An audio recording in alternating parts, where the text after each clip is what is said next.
evening. My name is Stephanie Haig. Welcome to the Jewish Alliance in Greater Rhode Island. It is so great to see so many familiar faces, so many new faces here. If this is your first time here, welcome. Please come back again. We have a lot going on in this building. For the whole community, all ages, you're always welcome here, Jewish and non-Jewish community alike.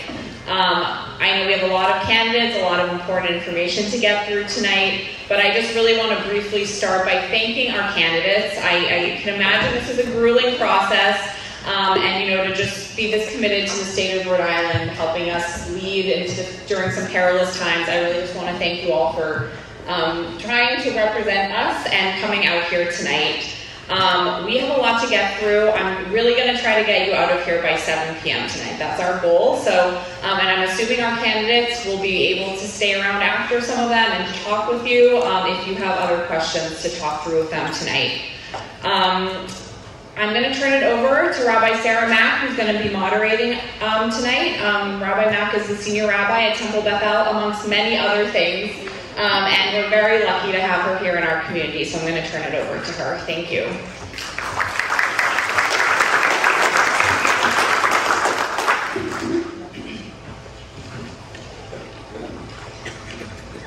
Wonderful. It's so nice to look out and see so many of you here tonight. Voting is a privilege. It is a sacred obligation. The pursuit of justice and righteousness begin here. It is incumbent upon each and every one of us to engage meaningfully in the civic life of our community here in Rhode Island and in our nation. And that is all I'm going to say, because my voice tonight is the least of it. I want to let you know that the Jewish Alliance invited all 14 candidates who will be on the ballot in the primaries.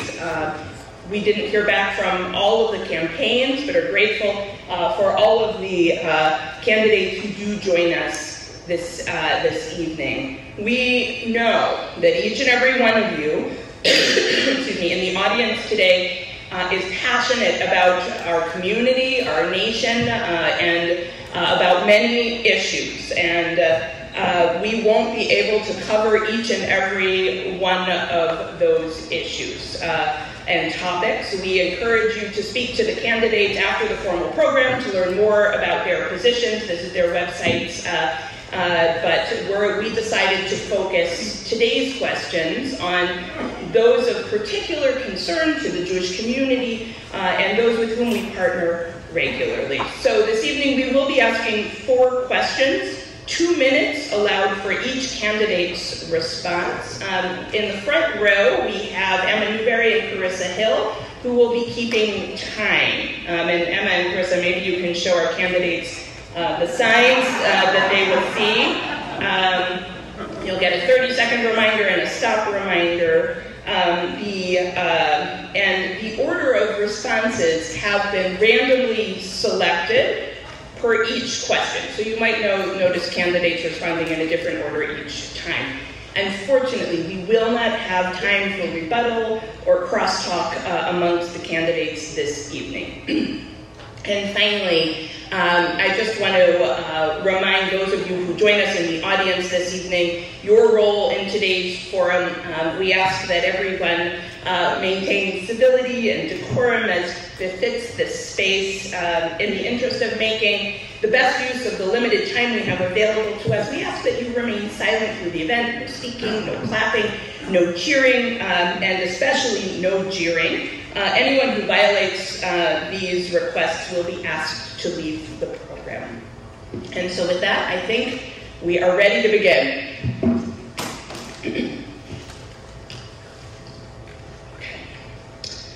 We'll jump right in. Anti-Semitic incidents in the United States rose 36% in 2022.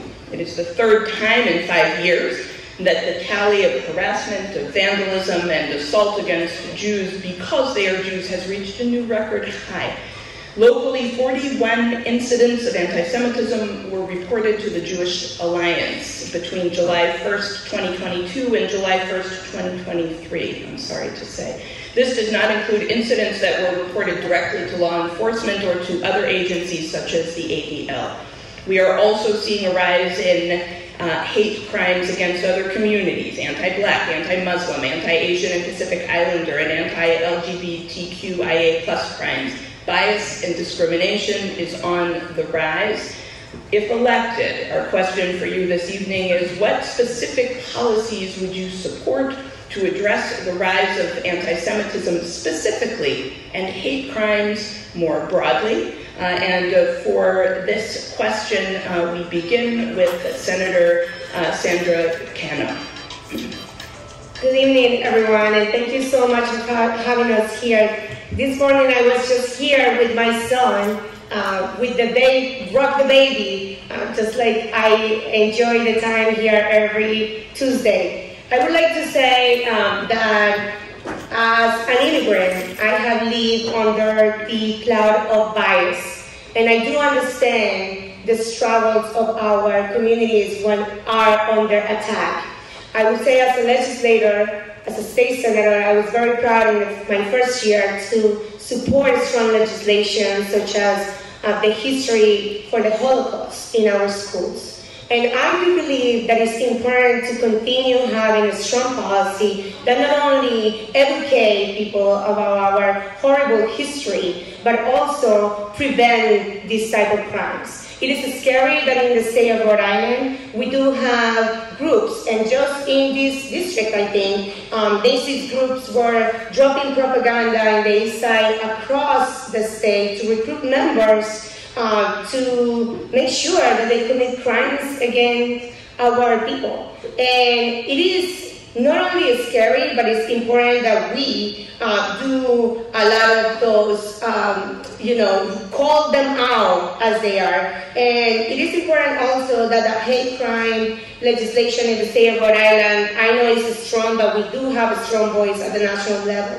I think that we need to pass protections in place across the country, not only for reporting and for people to feel comfortable doing so, but also to make sure that we continue doing education to prevent these hate crimes. I would like to say that also diversity and inclusion, it is important, and I passed legislation in the state of Rhode Island for cultural competency, because that is also important. At the national level, we could do that to prevent this type of hate crimes, and I really appreciate the time today.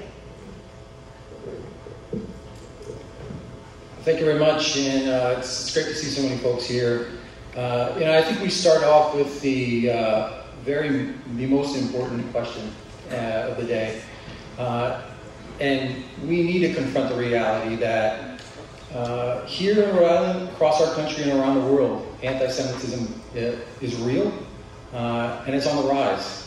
And it's disturbing and it's dangerous. And, while many of these acts may not be, mass shootings, there are quite a few smaller, still increasingly, still important, and they're on the rise. And so we need to do a better job, creating an atmosphere that allows people from every walk of life to come together and to, we've got to speak up against it. And, these are attacks not only in specific communities, but attacks on all of us. They're attacks on our way of life. They're attacks on our values, our tolerance, and in the unity of our diversity. And so anti-Semitism, it's a poison to our community. And it's really on all of us, one, to prevent it, and two, eradicate it. And that's what I've done, as a naval officer, as an intelligence officer, also focused at the State Department and the Pentagon. And so what does this mean for all of us, the people of Rhode Island? It means, number one, we need to speak out against bigotry and injustice in all its forms.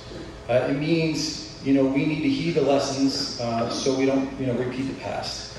And I think, that's the mindset that I've always had, and I think that's something that we need to do as a community, but also within Congress, we have a responsibility to make sure that people at the low levels, at the lower levels, and at the local levels have the resources they need to voice their opinions and both prevent and eradicate it.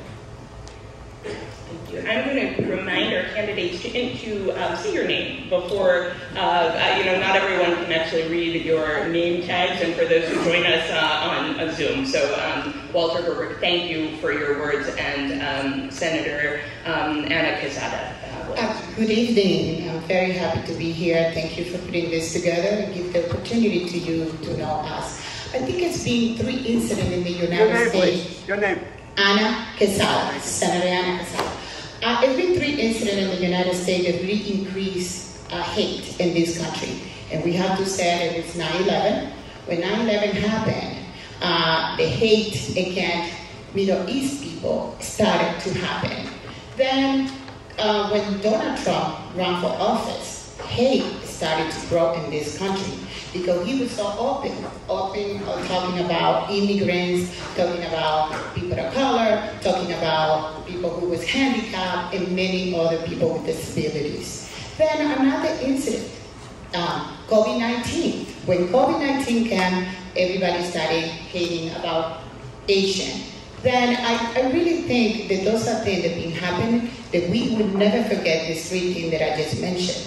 Because those are the things that have been before and after in this country. And we all need to work to prevent hate.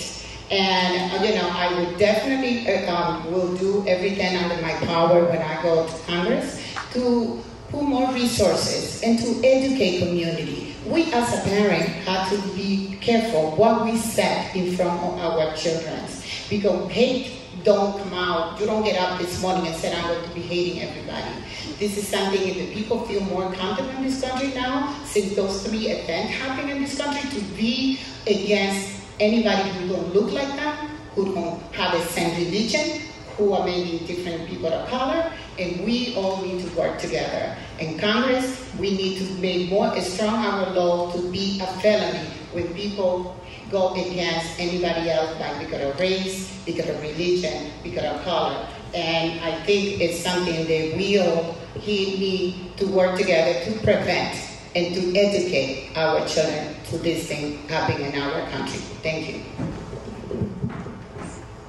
Thank you. Representative Stephen Casey. Thank you. My name is Stephen Casey. I'm State Representative from Woonsocket. It's unfortunate that we have seen such a rise and a prevalence of what we would call anti-Semitic literature being lost or passed around or left somewhere where somebody can find it. And like some of my colleagues prior have said, it's very disturbing.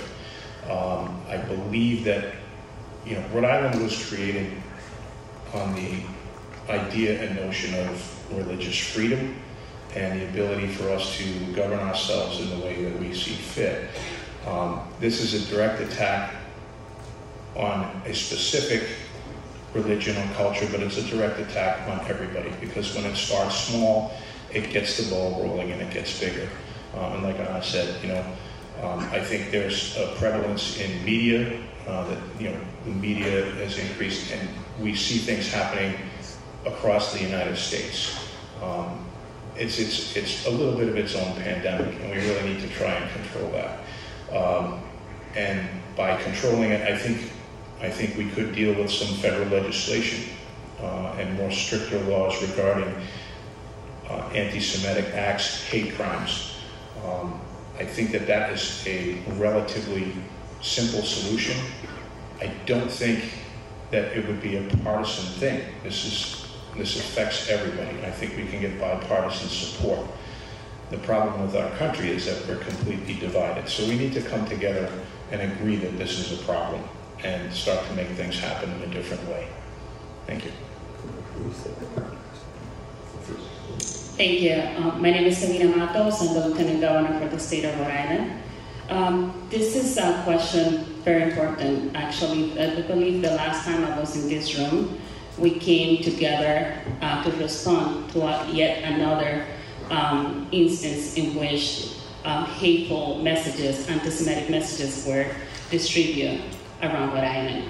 I think it's important for us as leaders to show up, be present, to show our support to the Jewish community, and to be sure that whenever an incident of hate happens, that we're there and have and show our support. At the state of Rhode Island, we're working in ways how we can make promote the state of Rhode Island actually as a tourist destination for the Jewish community, to make sure that assure them that this to the community that this is a place that you can visit and that you're welcome and you're protected here. It's not lost on me that every time I come here or I visit one of the synagogues, I have to see someone guarding the entrance. And it's a reminder of the challenges that all of you have to go through on a daily basis. When I go to my church, I don't have to walk through someone guarding the entrance. That just makes it very real, that we have to continue to fight. We have to, in Congress, I'll be fighting to make sure that there are funding available for the Homeland Security Program for nonprofit organizations to be able to secure their buildings. This is another way how we can do something concrete to help address the challenges that the Jewish community are facing every day. And also in Congress, I'll be fighting to get rid of assault weapons, because this is something that is being used, unfortunately, too many times against the Jewish community.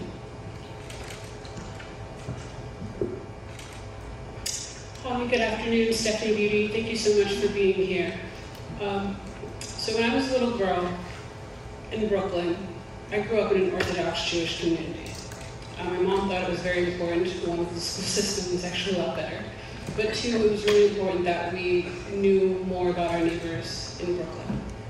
My aunt still lives in an Orthodox Jewish community in Chestnut Ridge. She's not leaving, she loves it there.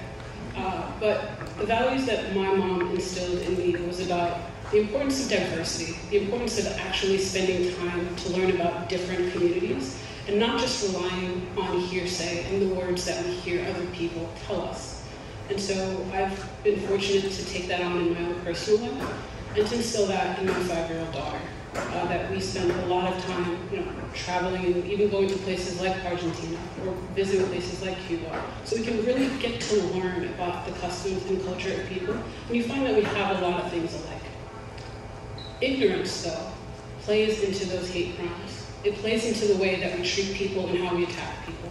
Not just our black and brown folks, but Jewish alike. And I think that one thing that we can do from a federal level is to make sure that our policies are severe enough that it would discourage that type of behavior, that we actually have penalties for folks who do hate crime acts, who do bomb threats, who produce this type of propaganda. We see how dangerous it is, and Germany has a very no tolerance level when it comes to Nazism. And I think US can do the same in that regards, and not just for the Jewish community, but for black and brown communities alike. Thank you.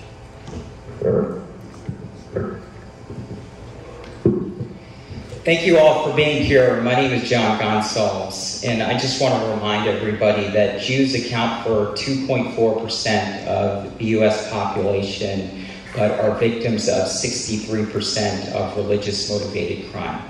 Just want to put that in perspective. We must stand strong and strongly condemn any anti-Semitism. Anti-Semitism and xenophobia are criminal and have absolutely no place in our community. And this is quite personal to me. My significant other of 6 years identifies as Jewish. Many of the rabbis in this community have seen me in the community as a result of that. And we seek to grow a family that is interracial, but also Jewish, so it's an important value for us. And anti-Semitism, again, is wrong and horrifyingly increasing domestically and abroad. So we need to do everything in our power to stand back and to ensure that anti-Semitism does not occur in our community. And I think it starts with the Biden administration's national policy. It lays out 100 steps with specific calls for action on improving safety and security for our Jewish community and also building solidarity. It also increases awareness of anti-Semitism and seeks to improve security and reverse anti-Semitism in this country by building coalitions and expanding investment in K-12 education. On the Providence City Council, where I serve, I have affirmed and tried to be an ally to the Jewish community. And here's a few examples. I was the lead sponsor on past legislation recognizing May as Jewish American Heritage Month, and was also the lead sponsor on past legislation recognizing International Holocaust Remembrance Day. But it's got to be beyond these symbolic gestures. We have to make sure, again, that we're fighting tooth and nail for our Jewish community and making sure that they're secure in the process. Thank you. Hello, I'm Aaron Regunberg, and as I'm guessing the only person up here, though I'm certainly not the only person in this room who's been asked, for example, where my horns are and other classic tropes. We know anti-Semitism is alive and well in this country. And it's a kind of hate that you can find across the political spectrum, right? There's anti-Semitism on the left, there's anti-Semitism on the right, there's anti-Semitism in the middle. But I do think we should be clear that the kind of anti-Semitism that I at least am most concerned about when I think about my family, when I think about my son, that's coming from the far right? Those are the folks who are in the streets of Charlottesville marching, chanting, "The Jews will not replace us," who are going into the Tree of Life Synagogue and opening fire, who are waving swastika flags a block and a half from my house just a few months ago. I think it's really important that we understand the role that this kind of hate plays, whether it's against Jews or Muslims or immigrants or LGBTQ folks, right? The far right weaponizes hate in order to sow division among regular people, so we don't notice that it's them who's attacking our rights, attacking our democracy. That's been Donald Trump's MO since day one, right? That is why these hate crimes are on the rise. And so I think it's really important that our responses to hate focus on denying that division, focus on building solidarity between our communities. I've been really grateful for the leadership of the Biden administration and Second Gentleman Emhoff in putting forward the action plan that they have. In particular, I've appreciated the focus in that policy package around education. When I was in the General Assembly, I was really proud to lead the fight alongside my friend Katie Kazarian, who's Armenian, to design and pass legislation requiring Holocaust and genocide education in our public schools. Because I think it's really important that we create a foundation of historical understanding for how this hate is weaponized and utilized if we're going to create a foundation for resisting that hate. Thanks. Good evening. My name is Don Carlson, and it's great to see you all here. This is the archetype of civic engagement right here. And I'm running for Congress, and pleased to be here with all of you tonight. I have a lot of fond memories from this building. My Boy Scout troop used to meet right at the top of the hill here on Hope Street, and we met in a church that didn't have a gym. So we often would come down here and avail ourselves of your gymnasium and your pool, and I'm really grateful for that and have a lot of good memories to this day of those fond memories from those times. This is a serious question, and I had a chance to take a really deep dive on it earlier this year. I was teaching a course, I teach at Yale Law School, and I was teaching a course on leading in crisis. And actually we experienced an anti-Semitic event during the process of that course, one of the folks that was helping me teach it actually. And it led two of my students to actually really take a deep dive on this. One Jewish, one non-Jewish, both veterans, and they built a whole course for the spring term around studying domestic extremism, really springing out of this anti-Semitic thing that happened. And it's amazing to me how often it is anti-Semitism that is the seeds of the broader problem of domestic extremism. And they explored this in great depth. I helped them design the syllabus, and we spent a whole semester on this topic. And it culminated in a 2-day summit where the Anti-Defamation League and a whole group of psychologists came in to go really deep on this topic of the relationship between anti-Semitism and violence and domestic extremism that precipitates violence. Fascinating learnings, far more than I can do justice to in a 2-minute answer because it was a 2-day summit. But we ended with an Assistant Attorney General hearing our recommendations, along with Congressman Jim Himes representing the House Intelligence Committee, Congressman Glenn Ivey representing the Homeland Security Committee, and a huge number of substantive recommendations on this topic. So there are a whole array of policies we can do. They boil down to 3. Educate, and I agree with both Stephanie and Aaron who talked about the need for education on this issue and informing people of the dangers of anti-Semitism and how quickly it leads to violence. The second one is to confront, to face it everywhere it exists and face it down. Because if we don't confront it, it grows and it flourishes. And the last one is to listen, and to listen to the Jewish community and understand the problem as you perceive it, and also to measure so we can gauge whether we're succeeding or failing in this fight. Thank you. Good evening, everyone. My name is Gabe. I formerly was at the White House as a senior aide to President Biden. And I think it's clear that one of the biggest threats to our democracy and our collective safety is the increase in white nationalism and the domestic violence extremism that results from it. And we have seen incredible growth. We have felt it in communities across this country. And we've seen the safe harbor that a lot of it has found in the growth of social media and the networks and connections and the amplification that we see over and over again. Certainly, we've seen leaders take advantage of these platforms to inflame and bring forth more hate. And I certainly don't have to explain it to anyone here that the Jewish community throughout history has experienced these moments. The resilience is certainly remarkable, but we need to act. I had an opportunity to work at the White House and work on the aforementioned anti-Semitism strategy that came forth from the administration. One of the key pieces of that was working with local leaders across the country. In the White House, I was the liaison to mayors across the country. And really one of the big things that I worked on in coordination with the ADL was bringing together a set of actions that they all could commit to. And that's the type of work we're going to need.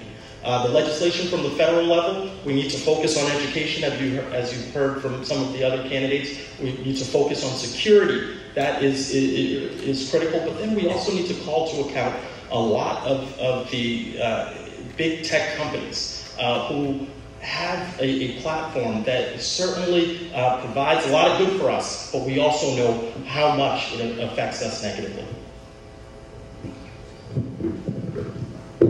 Thank you to all of our candidates for your thoughtful responses to that question. And thank you also for your respect for Carissa's magic sign. Carissa, I'm taking that for my next board meeting. Appreciate it. I know all of us want to hear more of what you have to say and appreciate your respect for our time today.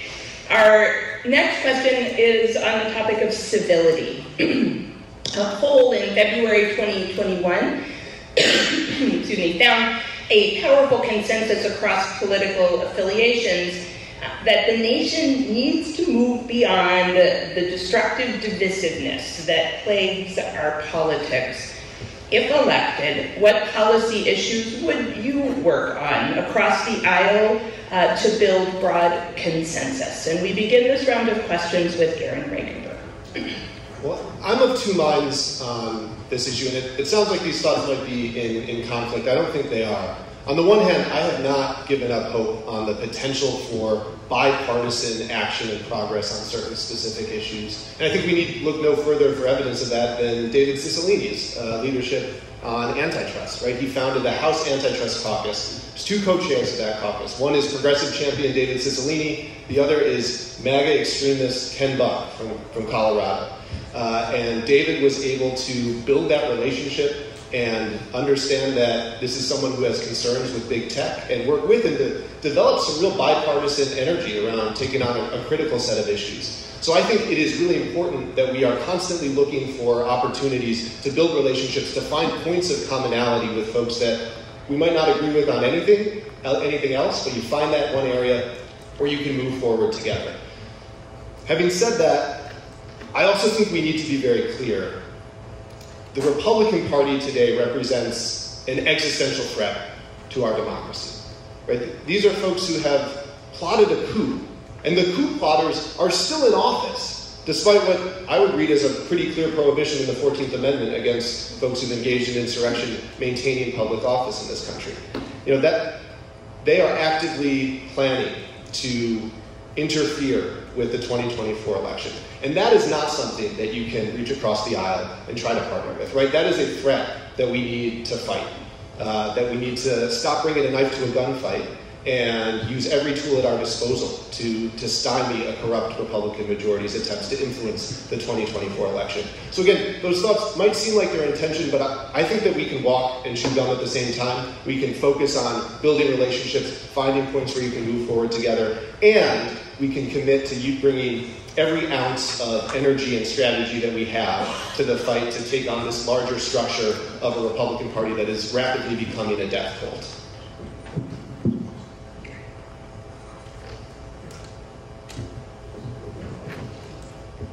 Thank you. So, in my 10 years at the State House, I've basically been able to cross those lines. Now, to give you an example, we're talking about political divide. We do have a national party political divide between Democrats and Republicans. There's no question. And in the State House, we have a similar situation as well. We do have people who are quite progressive and people who are not quite progressive, and even in the party. I think what this is all about is being able to listen and understand and get together with people. I think we need to try and put our differences, or those things that we definitely don't agree on, let's just agree to disagree on those, and let's work on the things that we do agree upon. I see some of my colleagues in the audience here from the State House, and they know that I'm willing to listen always. And I don't hold any grudges, or I don't hold any fault for anybody who doesn't agree with me. There are people on the political spectrum that, if they don't agree with you, they're just going to turn around and not even talk to you.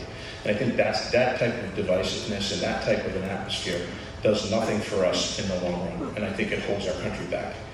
So for me, I've been able to do the same thing. Some of you may or may not know my background, but I am a union firefighter. I've been a firefighter for 17 years now.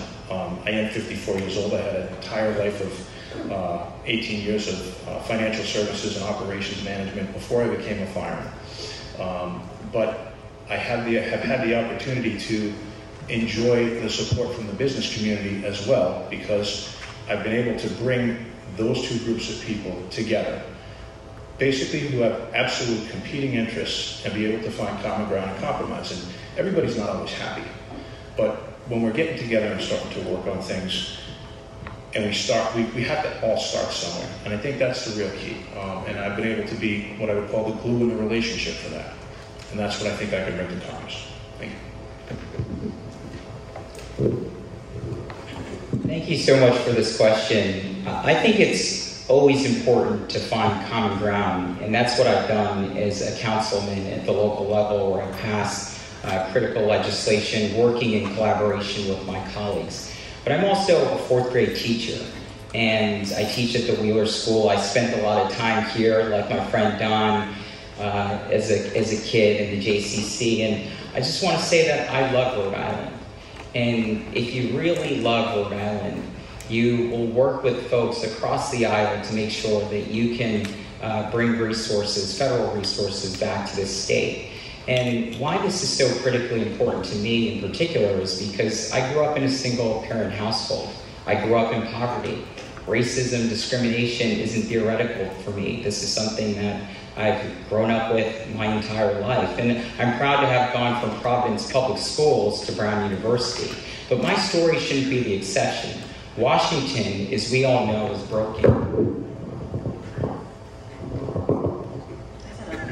Someone stepping on here or something. Washington is broken, and it's not working for us. And we need a warrior in Washington who's going to stand for working families, someone who is going to fight to hold big oil, big pharma, and the gun lobby accountable. Extremism is a real thing in this country, but we still need to find common ground, and we need to hold the line on the values that we care about as Rhode Islanders. So I'm running to focus on the issues. That's addressing our climate crisis, addressing affordable housing, addressing education in this country, working hard to ensure that we're expanding things like Social Security and economic opportunity. I'm running because I believe that everyone should have a fair shot, not just the privileged and the well-connected. And I'm running because of my real lived experience doing this work on the ground literally my entire life here in the city of Providence. So I urge you to send this teacher to Washington, and let's work together to build a better future for our children, our families, and our seniors. Hi, Stephanie Beauté here. I think that destructive divisiveness is one that both parties should actually take accountability for. I think it's also on the party of the Democrats and on the Republicans. And if you've ever been married, no one's going to listen to you when you shout and call names at another person. They're not receptive to that. And so, respectfully, I don't think walking and chewing gum by calling someone names is a way to build relationships.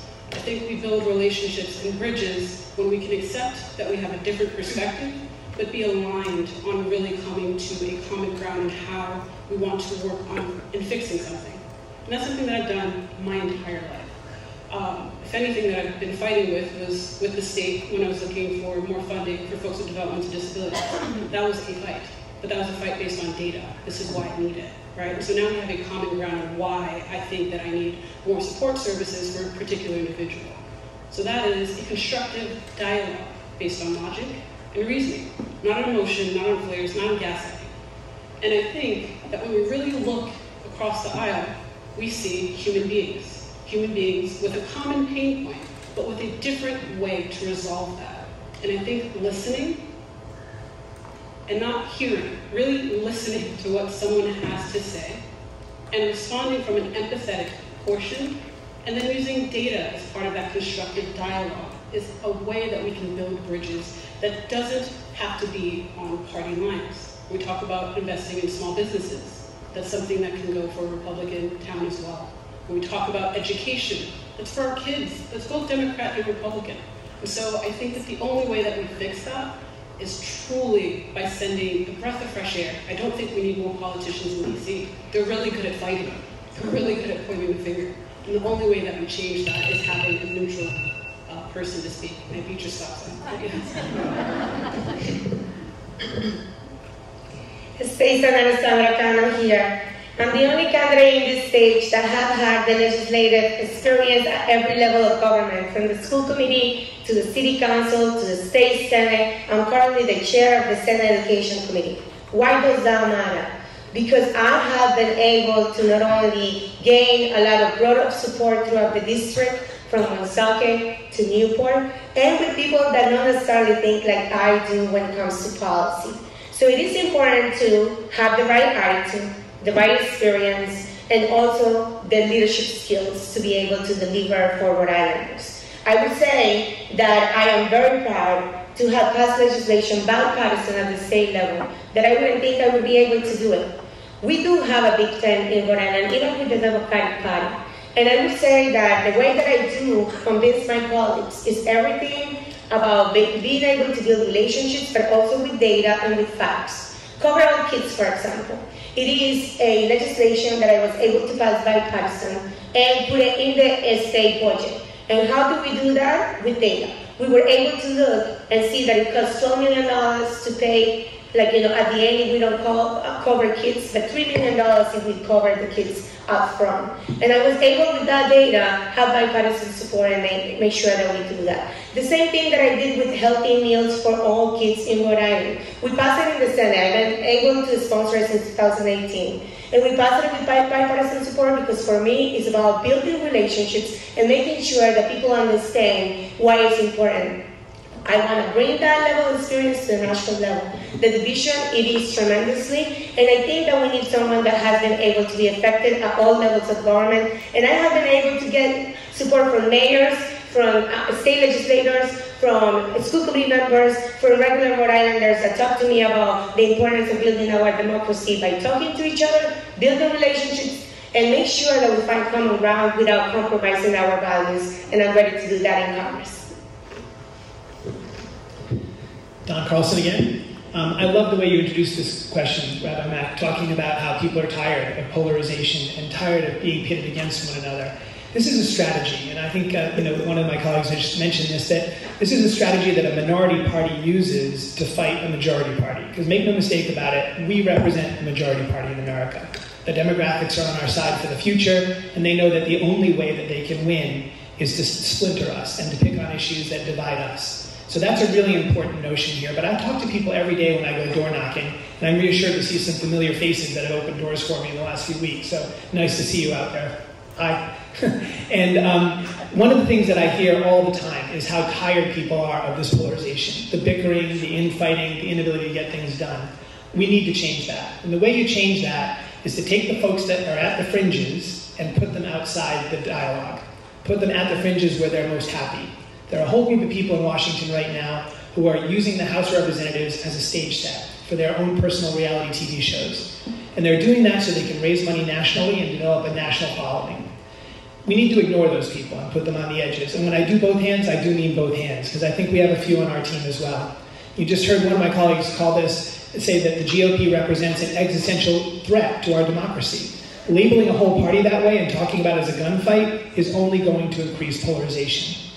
So the way to handle it really is to look for common ground in the midst of conflict, to find places where you can collaborate. Not every place. Reproductive rights, for example, not something you can compromise on, because that's our individual liberties at stake. But on immigration reform, on the federal budget, sometimes even on gun safety issues, to make progress, you do have to compromise. So I would argue for looking for ways to find common ground and bring people together around solutions. I'm the only one up here who's actually worked in the House of Representatives. I've spent 5 years there working for 2 separate congressmen in senior positions. So I know how the House works, and I know that you can build coalitions in the House around specific issues. Well, Anna Quezada over here. Well, it's many things. It's not just Washington is divided. It's the entire country is divided. And see, we come here today and say the Democrat is the good one, or the Republican. It's not true. Both of the parties are divided. Then we have to find common ground to be able to work together. And one of the things, I've been in the Senate for the last almost 8 years. And one of the things I've been able to pass legislation that was there for many years and nobody was able to pass. But I was able to sit with the leadership and I made them to understand why this legislation was important for our community and to be able to pass them. But at the same time, you need somebody who's going to go there and not going to be yes, yes, yes. You're going to need somebody who's going to be able to work with the leadership, but at the same time make them accountable.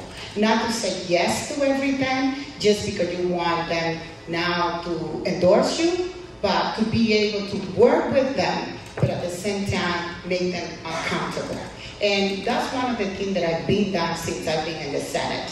I make them, I work with them, but I make them accountable. Because if you go yes, yes to everything, you're never going to pass a lot. You're going to be good with the leadership, you're not going to be good for the people that you represent. And we need both. We need to work together. We need to find common ground. But one of the things that we need to fix in Washington is to get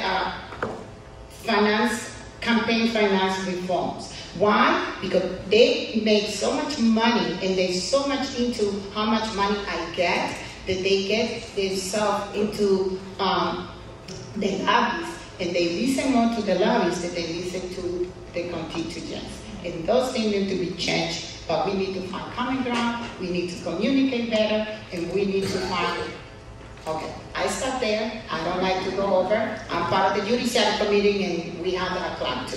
Thank you. Well, I think when I look at my life, a lot of it is built on the concept of bringing worlds together, building bridges. You know, when you're the son of 2 West African immigrants who start their lives in Rhode Island, and you have to traverse both ends of Hope Street to go from home in Pawtucket to high school at Moses Brown. It was sort of embedded in my experience. And so, you know, this is extended to a lot of my career. In the White House, I probably talked to more Republican elected officials than anybody there, because at the local level, at the state level, talking to governors and mayors, you're focused on getting things done. And so I think about the rounds of calls I did in coordination with cabinet secretaries to help advocate for the bipartisan infrastructure law. Think about the first and historic gun legislation in 30 years, the Bipartisan Safer Communities Act, that had Republican support. And so I've shown up to the Republican mayor's meetings. Sometimes I'm a little uncomfortable, but sometimes this process is uncomfortable. But that said, I would not yield. I think I have some really strong principles, and a pledge that I have is to not compromise on any of those, but seek to build allies. When David Cicilline, our great former congressman, first got to the House, he was in a small group of freshman Democrats. There may have been just 2 of them, but what he did is he got to work. He got to work to learn his colleagues. He got to work to learn the institution and built up a resume that helped him enact change when he got into the leadership. And so when I look at the opportunities ahead, I see possibilities on gun violence prevention. As it looks at this moment, one of the lead sponsors of a universal background check is a Republican. So I would seek to build those relationships and build on them as a congressperson. So we really are at a defining moment in our nation's history. I mean, we have an economy that doesn't work for working families, right? Women across our country have lost their fundamental right to choose. Our kids in our communities are getting gunned down. Our planet is in peril, and we are one wrong decision away from fighting another preventable war. And we cannot fix these problems until we fix the biggest problem of them all, and that's the polarization of our politics.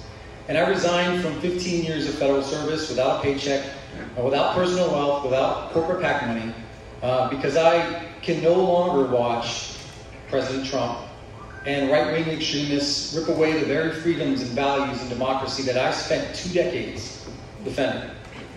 And so this job is about building bridges. It's about finding common ground. And that's what I've done my entire career. I mean, it's why my grandfather opened our family restaurant in the middle of a racially divided neighborhood as a way to bring people and communities together. It's why after 9/11 I joined the Navy to defend democracy and defend our freedoms from extremism. It's why I spent the last 15 years at the federal level, at the State Department, at Pentagon, and at the Naval War College, not only educating leaders on these threats, but bringing leaders from across our government, across our military, our interagency, our intelligence community, members of Congress, and leaders from across our world together to find common ground and to come to consensus on real solutions that actually work and that have been integrated into our national policies and plans. And that's the kind of leadership that we need in Washington, and that's what I would bring as your representative. Thank you. Sabina Matos. As many of you have heard, I grew up outside of the United States. I grew up in the Dominican Republic and came here when I was 20 years old. I'm more in tune with what happens to other countries, especially Latin America, where democracy has been taken for granted, and that started with the loss of civility. I remember watching the news on January 6th, and I couldn't believe that those images were from the United States. I was in disbelief. The United States had always been a beacon of democracy for me and for many of us that comes to this country looking for a better life. I believe that a lot of the civilities have been lost because with gerrymandering, we had been sending extremists to our Congress. People at both sides of the street, to the left and to the right. And there's little communication and collaboration between the members of Congress. I believe that my experience in the local government, working in the Providence City Council first, being the president of the Providence City Council, which, as Senator Mary Ellen Goodwin used to say, is not for the faint at heart. In being able to lead budget process and getting things done and passing legislation puts me in a good position to understand that when I'm going to Washington, I have to work with the people that I don't agree. Find out what are the things that we can work together and get it done. And I can give you 2 examples. Representative Turner from Ohio has been an advocate for gun safety. I could work with him. Representative Salazar from Florida. I probably don't agree with her in much, but I can tell you she's passed a proposal for an immigration reform bill. I could work with her on improving the bill the best way I could. But this is about working with the people that normally you would not think about as your ally or the ones that you're going to work with. Thanks. Again, thank you to each of our candidates for their thoughtful responses. Just a reminder to our audience, if you have not already silenced your cell phone, please do put it on vibrate right now. I feel like each ding is distracting to our candidates, and we want to be respectful to their reflective responses. So thank you for taking care of that right now. I appreciate it. Many of you may have been watching with bated breath and maybe holding your breath or your hearts perhaps as events in Israel this summer unfolded. Excuse me. And we continue to do so. Our question now is about Israel. Okay, the president and many members of Congress have weighed in on the Israeli government's proposed judicial overhaul, with some expressing concerns about the future of Israeli democracy, and others expressing that it is an internal Israeli affair where the U.S. has no role to play. What is your view on how the United States should approach this issue? And more broadly, what is the proper role for members of Congress when it comes to Israeli affairs? I will invite Representative Casey to begin this round. Thank you very much. So the question of judicial reform will probably bring up quite a few different issues. And I think it affects, for Israelis, the role of religion, the role of what is going to be the national identity. I think it also presents questions and problems with potential security issues and things like that, and just instability in general. As far as on a national level and as far as our congressional role, it would be difficult to say. Obviously, we would need to have some type of a diplomatic offer to help. But I think that we have the same political divides that we have here in our country. They're experiencing over there, and I think that there has to be somebody in that location to help find that common ground. I'm not sure if I have the answer, but I'm going to tell you that from a congressional level, I would say that we as a group would need to work to find a common ground to help do whatever we can to preserve peace. Thank you. Yeah, the complexity of Israel is something that it's probably hard to condense in this conversation. In my 2 trips to Israel and in trying to learn more, I often leave with more questions. But what I would say is, in this particular circumstance, I agree with the president, who said that the genius of the American democracy and the Israeli democracy is the strong foundation that they're built on with robust checks and balances, strong institutions, and an independent judiciary. Now, that is a question. And I concur with the sentiments of concern. It's concerning because one of the things we do as a nation is we promote democracy across the world. And so anything that seems like we're moving back and not strengthening democracy is something that the United States has taken a role in. But ultimately, this is a set of decisions that is going to be determined internally. I'm hopeful that leaders in Israel are taking heed of the strength of the protest movement that's there. The fact of the matter is that there is a lack of consensus, and I would hope the same sort of thoughtful processes we'd have here in our country about the challenges to our democracy are mirrored in Israel, because we have the possibility of good things in the region. When you look at the potential, even though it may be uncertain, of normalized relations, even with Saudi Arabia, you see the possibilities, and we would not want to have this current situation take us off the path to do whatever we can to build more stability throughout the region as we go along. Well, what happened in Israel not that long ago, it was very sad to see on TV how people were fighting for liberty. And I think the United States needs to work to help them, because the way of governance in Israel is completely different than the way of governance in the United States. In the United States, we have 3 levels of government. And over there is just the governor and the president or whatever they call it, and the Supreme Court. But when you have, when you are doing something, you need balance.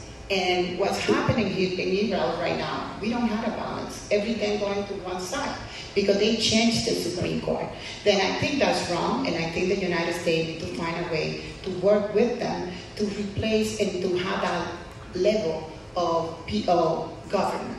And I think that it's something that we, as the country in Israel, said it's an ally to our country, one of the biggest allies that we have in Israel. Then we have to find the ground to see how we can help them without we getting into the government. Because that's their responsibilities, because when we go to another country to tell them what to do and how to do it, I think that's wrong. But we need to get balance in Israel, and I think that's something that needs to be changed. And I think the United States can be part of the solution, but not tell them how to do it and what to do.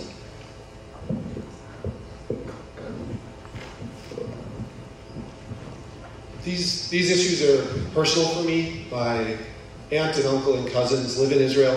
Spent a lot of time there growing up, spending summer on an Ulpan learning Hebrew, another on a kibbutz. My son's favorite snack food is bamba. To be honest, it's one of my favorite foods too. And my grandfather, Ralph, was born in Rosenberg, Germany in 1930 and became a refugee from the Holocaust. So the need for a democratic Jewish state is something that I feel very strongly about. And that's one of the reasons that I am so concerned with the judicial reform that Netanyahu's government has pushed through. It is a clear attempt to remove a set of checks and balances. And my family in Israel feels like it is a step in the path away from a pluralistic liberal democracy. And that is why they have joined literally hundreds of thousands of Israelis multiple times a week for going on 7 months now and getting out in the streets to demonstrate against this policy. It's really a remarkable example of democratic action and energy. It reminds me a lot of the work that many of us engaged in 2016 and 2017 with regard to the Trump administration. The one difference that I would note in the resistance actions that I remember, I don't remember seeing a lot of American flags. And that's a larger issue. I think we need to do a better job of not ceding the American flag to Republicans. But that's not the case in Israel. Every time that my aunt and uncle head out into the streets, they bring their Israeli flags with them.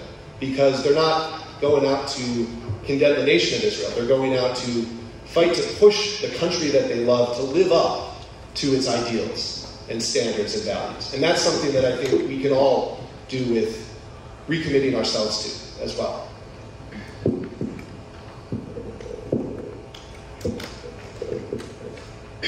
Sandra Cano here. I think I share with most of you that I came to this country under political asylum. So my freedoms and our democracy in Colombia was really unhealthy in the 90s and 2000s. This country has provided me everything, and I came here because this was the healthiest democracy in the world. And just having to see that and having the opportunity to go to Israel with the American Young Council of Political Leaders, I was able to experience and see the complex issue that is happening with the Israel state there. I would say that every time that there is a threat towards democracy, it should be concerning. I would say that I have a very strong connection to Israel. Even my daughter, my little girl's name is Ariana Hallel, and Hallel came from my trip to Israel. And what I say is, as an immigrant and someone that has gone through a process, I understand how concerning that could be. And this judicial review, when it comes to the Supreme Court, we should take it as concerning as so many of the people that have been protesting in Israel, because I believe that there needs to be, just like my colleague says, a check and balance in government. And it is important for us to, as the United States, as elected to Congress, for us to stand with Israel, stand for the democracy of Israel, and elect someone that shares the same values when it comes to, help in any way that we can, not only to stand with democracy, but also with people's rights and solutions that are beneficial to everyone. And I think the way that we do that is to make sure that we listen to the people of Israel and see what would be best. But I do believe that democracy always needs to be protected and check and balances are needed. Thank you. I'm John Goncalves. I grew up Catholic, and as someone who is a person of color but wants to raise a Jewish family, since it's an important value for my significant other, her ancestors survived the Holocaust. I think about this from an inclusion perspective. I may not be accepted perhaps by members of the Orthodox community, but again, I believe in inclusion. And we take classes together. We practice Shabbat every single Friday, and I can tell you that is tough as an elected official when your phone is constantly ringing. But I, like so many Rhode Islanders, I'm heartbroken by the Israeli-Palestinian conflict. And as a black man, I seek to build, again, a family, and I strive to build a world in which we can be a part of a greater community that's kind and empathetic and inclusive and compassionate despite our differences. And I would say that escalating violence is always a terrible situation, and we need a long-term solution that provides dignity and safety for the Israeli people and the Palestinian people, because everyone deserves safety and security. But as I approach this work, I approach it not as a politician, but as someone who has a deep care for all people and the right to peace and justice and security and self-determination. And I stand and support Israel and its success unequivocally. And as such, am pro-Israel, pro-democracy, and pro-peace. I stand for fairness and, again, justice and inclusion and democracy.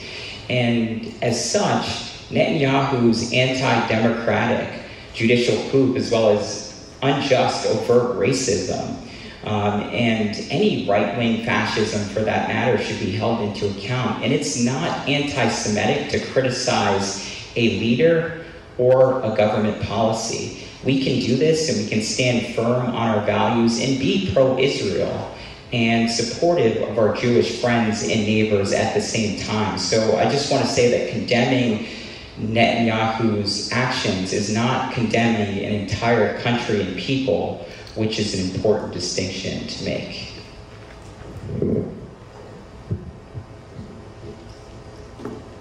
Democracy is a beautiful thing, and we have to fight to protect it. And in almost every case in the world, I would say we should do whatever we can to preserve and uphold democracy, especially in a part of the world where democracy is a very rare and delicate plant, struggling to survive in the desert, and that would be in the Middle East. We need to do everything we can to protect it. In general, I'm in favor of the old saying that democracy is to government as butter is to food. If it doesn't taste quite right, just add more. It's always a good idea to add more democracies in our country and in others. In this case, we do have a democratic ally in the Middle East, and how great the world is because of it. Imagine if we didn't have Israel as an ally in the Middle East right now. We wouldn't have a friend in that part of the world that was reliable and democratic. And I think, actually, that Israel is doing a pretty good job of maintaining its democracy right now. I'm heartened by the protests that Aaron described, because those are people coming out into the streets and protesting to keep their country democratic and to fight for what they believe is justice. And no one's getting arrested, no one's being shot with rubber bullets, no one's being sprayed with pepper spray. Those protests are not riots, and they're not being suppressed. So that's actually a beautiful illustration of democracy at its very best. So I think we're not actually answering the question, most of us up here. We're not telling you as a congressperson, which was the question, what would we do? And I want to tell you right now that in public, I will stand with Israel. I know how valuable they are as an ally. My best friend is on the House Intelligence Committee and tells me every week how important their intelligence is to our safety and to protecting American interests. I've witnessed as an entrepreneur how much incredible benefit we get from the technology exchanges we have with Israel. So I will publicly stand with Israel, and you can count on that. At the same time, it's important to influence our allies privately. If a friend has a problem, you don't write an editorial about it. You take them aside and you talk to them quietly and privately. And it's good that American politicians right now are in active dialogue with folks in Israel. Maybe they did make a mistake in electing their current government. We made a pretty big mistake 7 years ago, too. And nobody canceled our alliances, and nobody withdrew our funding, and nobody, gave us ultimatums. So I think you deserve answers from the people up here as to how we will behave towards Israel in public, and whether we will deliver ultimatums to try to influence the behavior of another sovereign nation. Israel, after all, is not our little brother. It is a sovereign nation. Thank you. Sabina Matos, I think of all of the comments I agree the most with Mr. Carlson. Israel is an independent nation. It is a strong democracy. It's our strongest ally in that region, democracy in that region.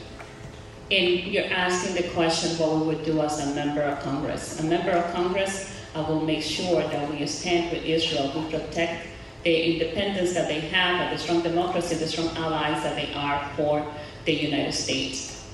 If you look at Israel right now, the strong democracy that they have, you have fair elections, you have elections, voting rights, free press, people can protest freely. So that's a democracy.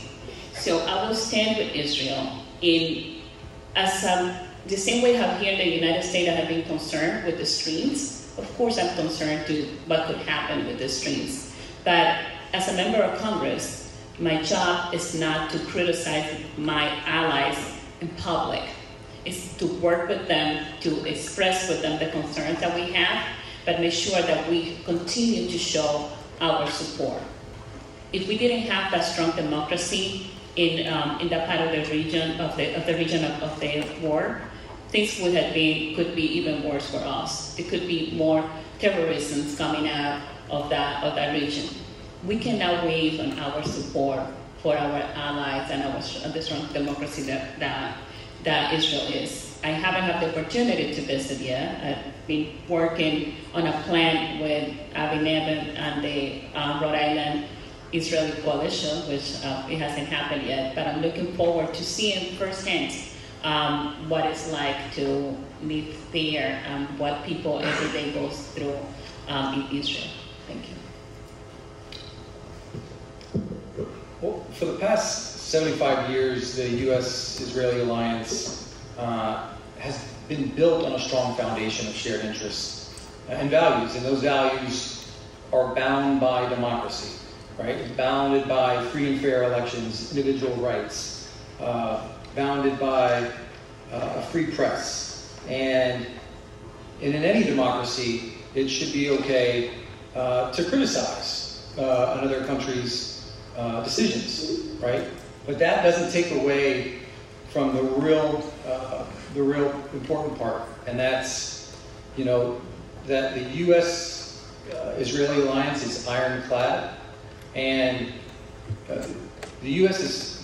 homeland is safer. Our interests are safer when Israel is stronger, and the strength of our democracy lies in those things I mentioned. But that democracy, our democracies, are being undermined every day today.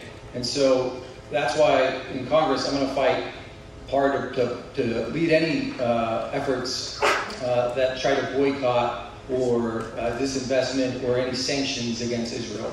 And that's why I'm going to work hard in Congress to make sure that Israel has everything that it needs, all the resources and capabilities that it needs to defend itself from threats abroad. And having spent the last nearly 20 years working at the highest classification levels, the threat stems from Iran, both in terms of missiles, but also from a maritime perspective. The threat of Hezbollah and Hamas and other terrorist organizations are very real. And we have to be at Israel's side no matter what. And that's non-negotiable, full stop.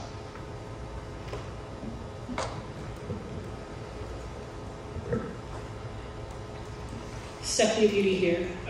We started a question earlier today, which is a 30% increase in 2022 against an assault against Jews, Black, LGBTQs, bias, and hate. That was the first question that we started the conversation with. And we've talked about the judicial overhaul and whether it's an internal Israel affair.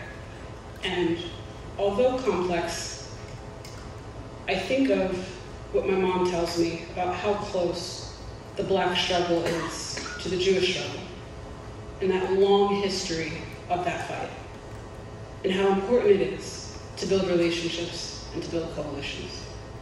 I'm thankful that one of my colleagues here mentioned something that I cited at our peace meeting, which is that you talk to a friend. You talk to your friend when they're doing something wrong. That's what you do. I know we said it privately, but I still talk to a friend. Because I think when we hide it behind closed doors and then we put on a face, then we're sending mixed messages, right? But friends know that they can trust that we want the best for them, but we don't get to decide what they do, right? We have that independence. And I think one of the things, or I should say my intention in Congress, because I feel like there's a lot of anti-Semitism on the left, as well as the right. And so how do we remove that? How do we talk about what those pain points are? How do we look at our brethren as human beings? And how do we support that type of democracy? Because my concern is, if we say nothing, what are we doing in our silence? Our silence is also agreement.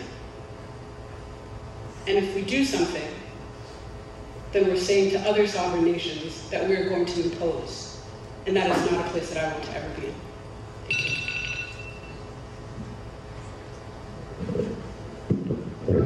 Thank you all for answering what is a complex question in a matter of seconds here, and certainly any rabbi will tell you that that's a difficult thing to do from any pulpit, so appreciate, again, your thoughtfulness, and certainly as the next congressperson for our great state, we're grateful for your reflection.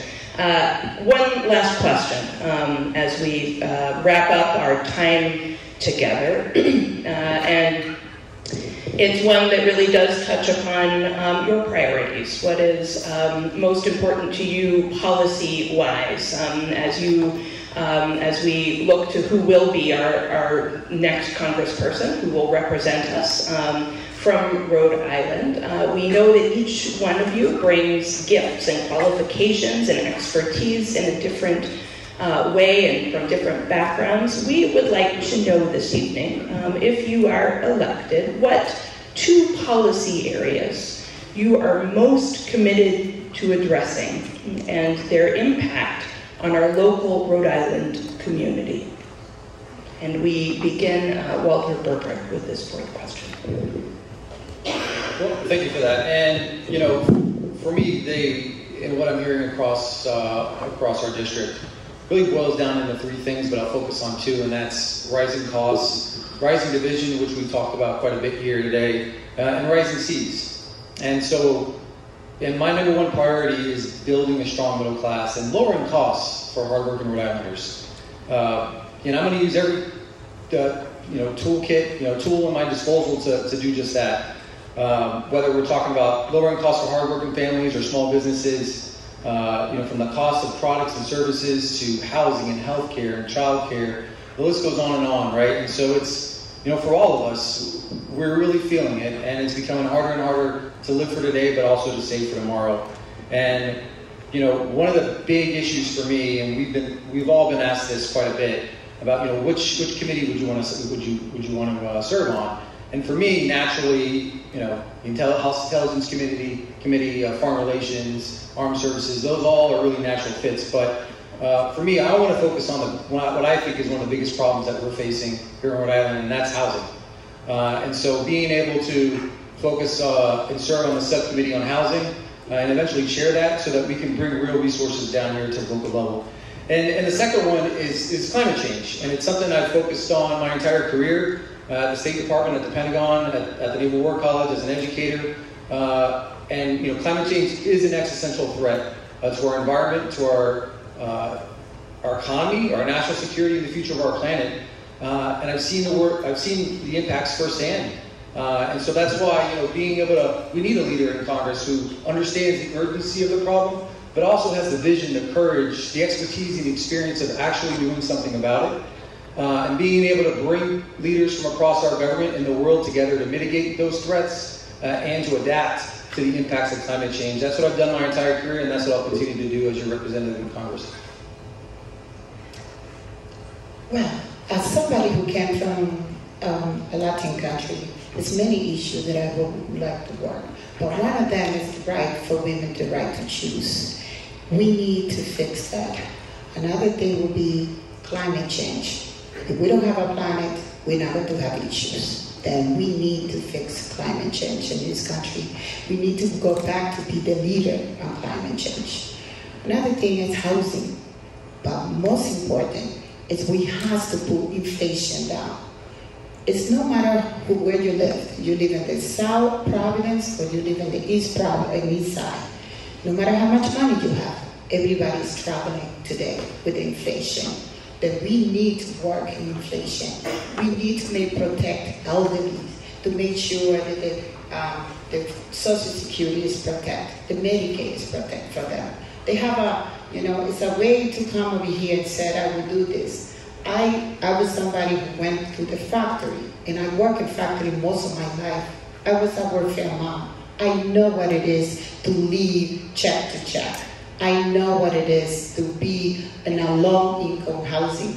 I know what it is for you to fight every single day to put food on the table. Then I will make sure that I will work and I fight for hard-working families in Rhode Island to make sure that we bring inflation down, that we fix our housing project, our housing crisis that we have, not just in Rhode Island, all over the United States. We have to fix our education. Education is bad in this country. And see, we don't educate our children, who's going to be the future of this country? Then those are the things that I will work and I will fight in Washington for each of one a hard-working family in Rhode Island. Thank you. I was just at a senior center yesterday, and I was talking with two women, Muriel and Sherry, who were telling me about this massive increase in the price of their medication, and that they were worried that they wouldn't be able to continue filling their prescription. That's obscene, right? We hear these stories so often that we're sometimes inclined to just accept, well, that's the way it is.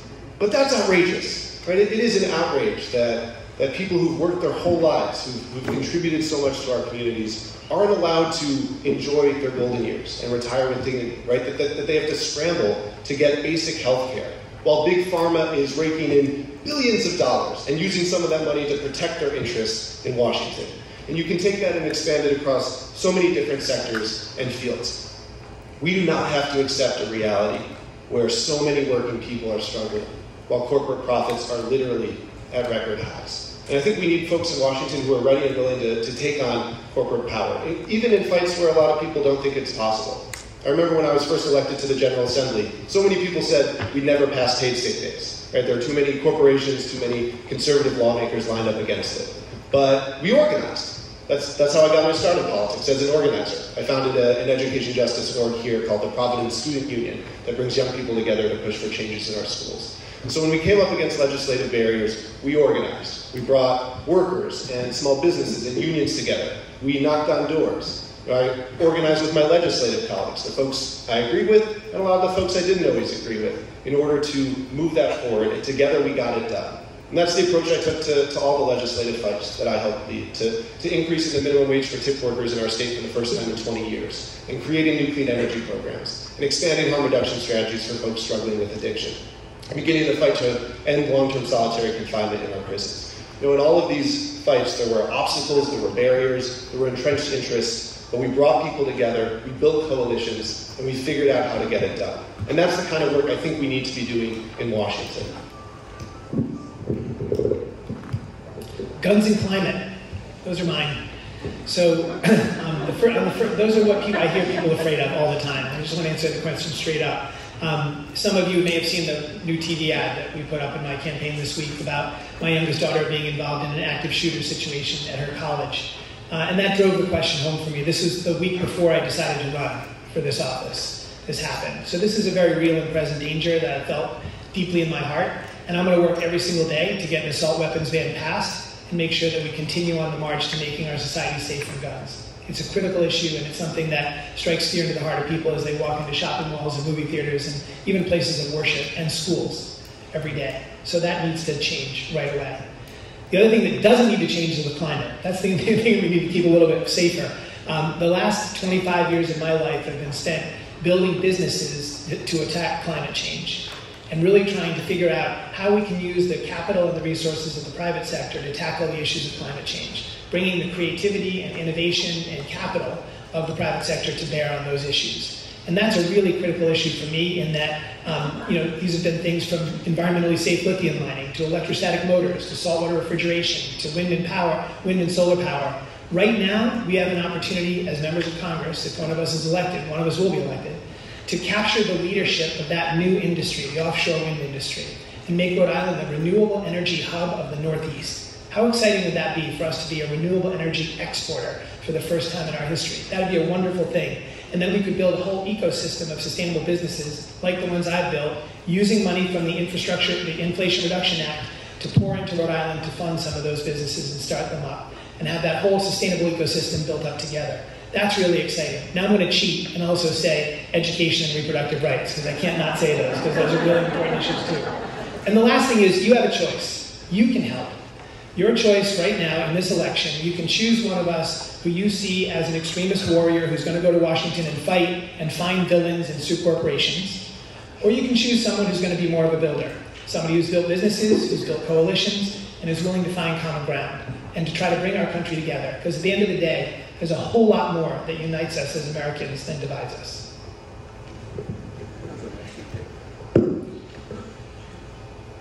So I've got a few issues. I think I may end up cheating a letdown, but I would start with gun violence. That's something that Don and I share as a issue of great concern.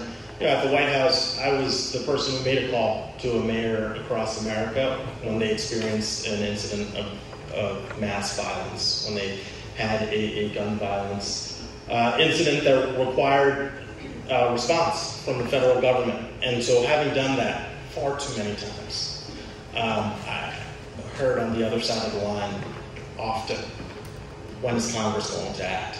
It's one of the reasons I'm running. We can do everything, certainly, from trying to get an assault weapons ban, to make sure that there are universal background checks throughout this country, to treating gun violence like the public health epidemic that it is, and investing in things, models of success, like the Institute for the Study and Practice of Nonviolence here, to de-escalate, have violence interrupters who really can transform communities, and of course, making sure that we eliminate the exemption that the gun industry has from being liable for their product.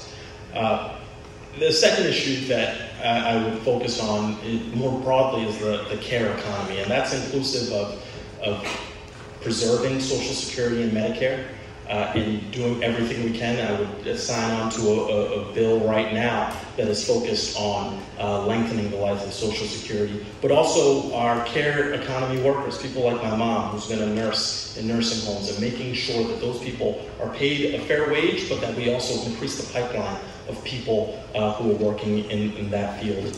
The next bit that is incredibly important to me is the implementation of these big pieces of federal legislation.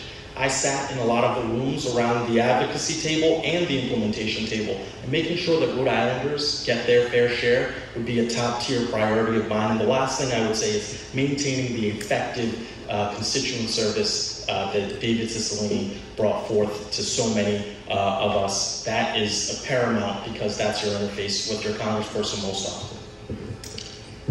So I love this question, and I'm going to answer it just like Don very quickly. I'm going to say the economy and also our climate crisis.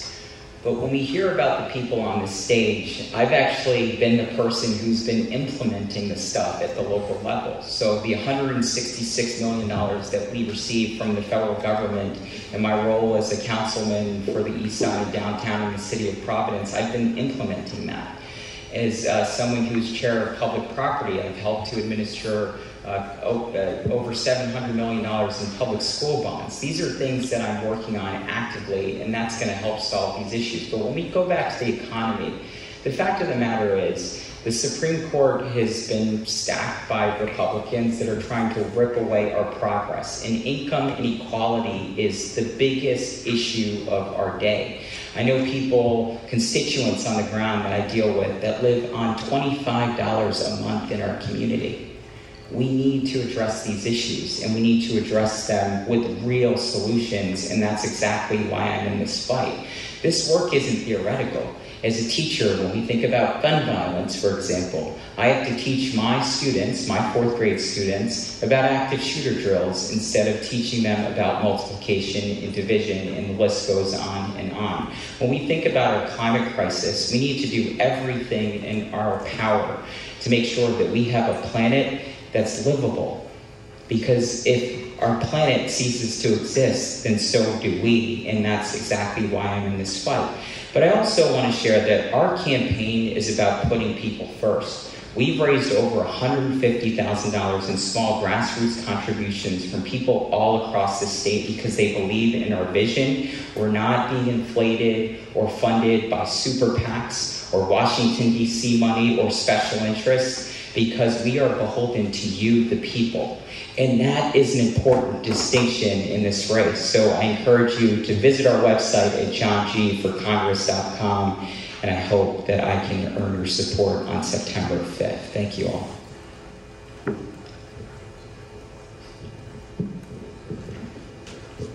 Stephanie Beauté here. The two major priorities, and I'm going to take cue from some of the fellows here and cheat as well. Cyber risk, cybersecurity, machine learning, and AI. I think it further cements, one, because I've been in the tech field and I've done this work and I know how it works on the back end and on the front end. And it also aligns with the questions that you've asked in terms of the division that we see, the political divisiveness, when it comes to dissemination of information, and how you can cause literal pockets of instability and turn nations against each other. So I think that is one of the biggest things that I, as the candidate here, am the only one that has the skill set to be able to handle that. When we talk about how information is being consumed by our younger generation and what that impacts them, and how that also can break into small communities as well, and share information on a major platform that is not regulated when we use the language of free speech under that guise, and cause violence and harm. My fear is that there will be church bombs. My fear is that there will be another uprising in Congress. My fear is that people will act on information that they believe to be true because of the rhetoric that they've seen on a platform like a Twitter or Meta, because someone posted it. So that is my fear. Another piece is really making sure that our small businesses are supported. We have failed for over 2 decades, and I think that we really need to invest in Rhode Island's economy and to make sure that we ensure that our economy flourishes. I believe in a woman's right. I think that we all understand the importance of climate. We all understand gun violence, and I think that we're all aligned on that piece there. And so I, as well, will encourage you to go to beauty4ri.com and learn more about our platform and what distinguishes me amongst all the other candidates. I check all those boxes and then some.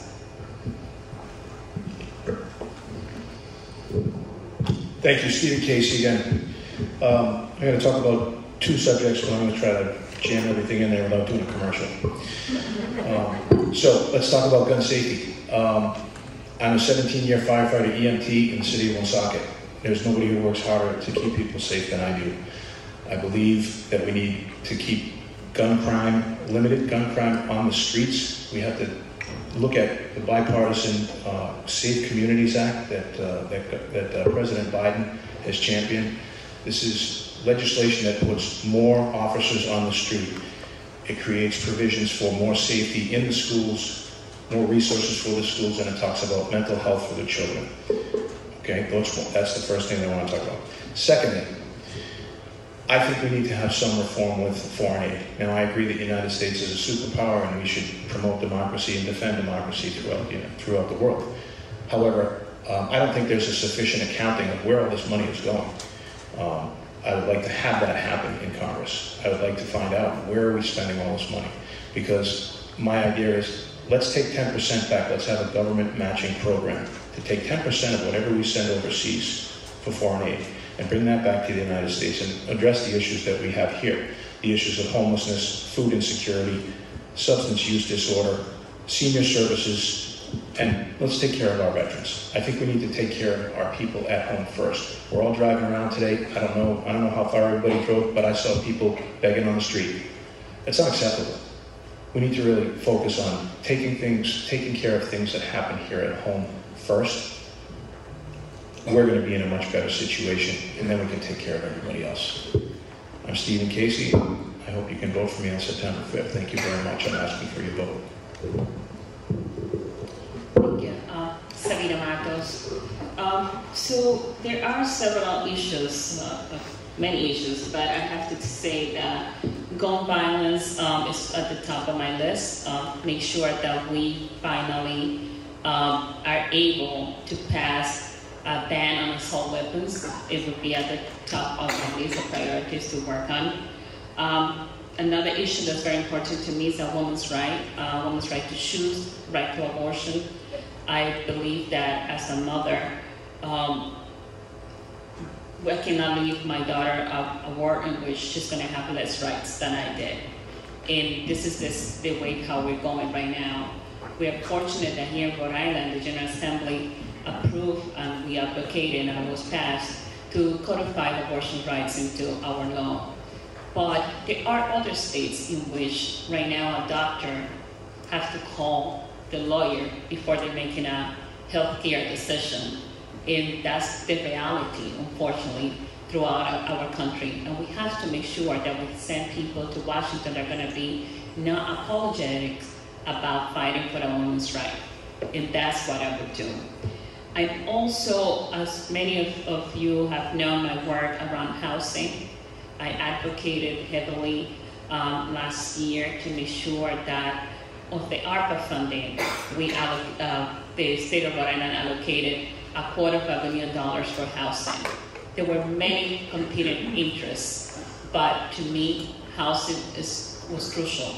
I have seen people trying to find a place to live, people that their house burned, that the city of Providence condemned their property. And every time you're trying to help a family find a place to live, you're faced with the same challenge, that they don't meet the priority list and they're not able to get resources to be able to find a place to live. And that's how we're sending a lot of families to become homeless and adding to the homeless challenges that we have. When I'm in Congress, I'm going to advocate for HUD to change the definition of homelessness. Thank you. So my name is Sandra Cano. I'm an immigrant, I'm a mom, I'm a daughter of a gun violence survivor. I'm also a public school product, a kid from public school. And the two things that I would like to have as priorities, first, education. That has been the policy priority that I worked ever since I got elected into school committee and now as a chair of the Senate Education Committee. I do believe that every student should have the right for an education that is high quality and also affordable when we finish K-12 into a pathway of having the skills necessary to attain a bachelor's degree. I would also say that my second issue is the woman's right to choose. I was a person that told my experience as a mom that faced reproductive health, and I am really proud to have been stand twice already in the right side of history in the state of Rhode Island in 2019 and in 2023. I voted already to codify Roe versus Wade and also to extend it for women that don't have the access. Also, I would like that, to have immigration reform as one of the issues, gun control, and the environment. I have kids and I want to make sure that they live in a planet that is sustainable and healthy. I want to make sure that our democracy is protected. We are not going to have all of these if we don't have our democracy protected. So I want to really go to Congress and take all of the experience and the track record as an effective legislator and have that passion, because I really care to make policy work for working families and people, and I'm really passionate to make a change. I owe everything to this country, and my way to say thank you to this country is to public service, and I hope to represent Congressional District 1 and the struggles of working families in Rhode Island, including protecting Social Security and access to Medicare.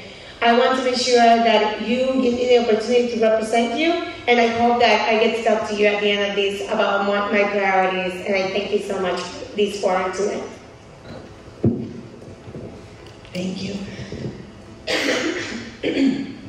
It's easy to be demoralized watching the news, reading the papers. I don't know about you, I find myself feeling somewhat depressed looking at what's happening in the world, but I want to say that after hearing the voices of the passionate people on our podium today, I feel hope and optimism. There is an incredible amount of deep care for the future of our state, for the future of our nation. Each person here cares passionately about not only Rhode Island, but also the state of our country and the state of our world. And I appreciate your words and your insight. Thank you for sharing them with us. I know you must be exhausted. This is a sprint, and we have asked our audience to be quiet, but I want to invite everyone, please give our candidates a round of applause.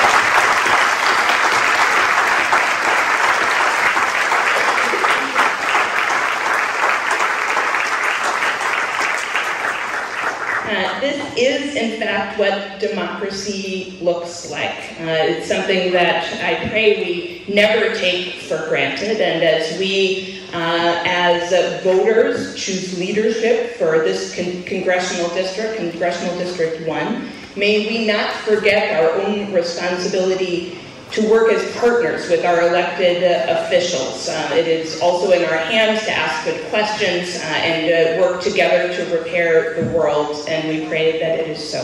So thank you to everyone. Stephanie, is there, oh, that's it? Okay, well, thank you, Carissa and Emma, well done. Thank you to the Jewish Alliance, and thank you to everyone.